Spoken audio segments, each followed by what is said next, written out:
বাংলাদেশে একটা পার্টি, অমুসলমানদের একটা পার্টি দীর্ঘদিন যাবৎ কাজ করে চলেছে। পার্টিটার নাম হইল ইসকন।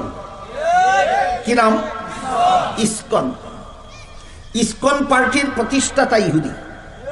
ইসকন পার্টির প্রতিষ্ঠাতা, মূল প্রতিষ্ঠাতা ইসরায়েলের ইহুদিরা। এই পার্টির মূল উদ্দেশ্য হইল পৃথিবীটাকে মুসলমান মুক্ত করা, মুসলমান ধ্বংস করো, মুসলমান মুক্ত পৃথিবী করো। এই হইল এই পার্টির মূল নীতি। মুসলমান ধ্বংস করতে গিয়ে যদি হিন্দুদেরকে মুসলমান হত্যা করার কাজে ব্যবহার করতে হয়, তখন তোমরা হিন্দুদের সহযোগিতা করো। মুসলমানকে ধ্বংস করার জন্য যদি কোনো বৌদ্ধকে হাতিয়ার হিসাবে ব্যবহার করতে হয়, বৌদ্ধকেই হাতিয়ার হিসাবে ব্যবহার করো। মুসলমানকে ধ্বংস করার জন্য যে কোনো মানুষকে যদি ব্যবহার করতে হয়, তাকেই ব্যবহার করো। এই নীতির ভিত্তিতেই বাংলাদেশের ইসকন পার্টির লোকেরা ওই কি নাম এটা, চিন্ময়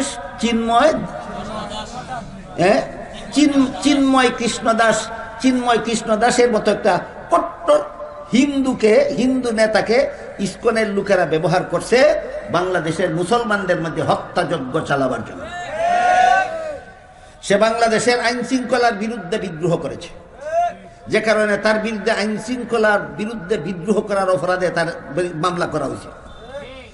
এই মামলার আসামির থেকে তাকে জামিন দেওয়ার জন্য তার অন্ধ ভক্তরা, ইসকনের কর্মীরা আদালতে আবেদন করেছে। আদালত আবেদন না মঞ্জুর করেছে। চিন্ময়কে আদালত জামিন দেয়নি।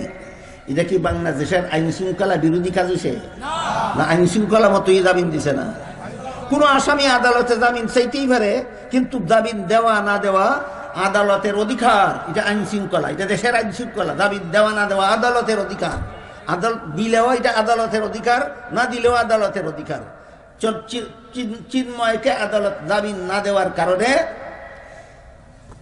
একজন মুসলমান ব্যারিস্টারকে এই ইসকনের সদস্যরা দিনে দুপুরে প্রকাশ্যে নৃশংসভাবে হত্যা করেছে।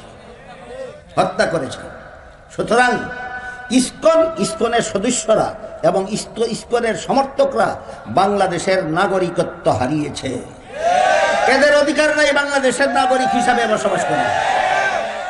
এজন্য আমরা আজকের এই তফসিরুল কোরআন সম্মেলনের পক্ষ থেকে বর্তমানে গদিতে যে সরকারই বসে থাকুক, যদি কোনো গণতান্ত্রিক সরকার আসতো তাকেও বলতাম, এখন গণতান্ত্রিক সরকার নাই, এখন অন্তর্বর্তীকালীন সরকারের কাছে আমরা সকলের পক্ষ থেকে আবেদন জানাচ্ছি, এরা দেশের শত্রু, দশের শত্রু, এরা ইসলামের শত্রু, মুসলমানের শত্রু।